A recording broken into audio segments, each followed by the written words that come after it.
მეორე შანსია, რომელიც ძალიან ჭკვიანურად და კარგად უნდა გამოიყენოს.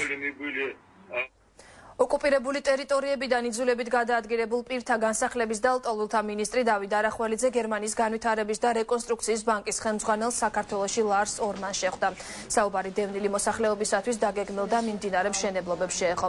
დავით არახველიძემ სტუმარს მადლობა გადაუხადა იმ მხარდაჭერისთვის, რასაც გერმანიის მთავრობა საქართველოსთვის და კერძოდ დევნილი მოსახლეობისთვის აკეთებს.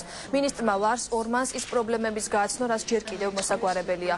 მინისტრის განცხადებით რეგისტრირებული 90,000 დევნილი ოჯახიდან საცხოვრებელი ფართით დაკმაყოფილებულია მხოლოდ 25,000 ოჯახი, დანარჩენი ოჯახები კი ჯერ კიდევ მოლოდინის რეჟიმში არიან.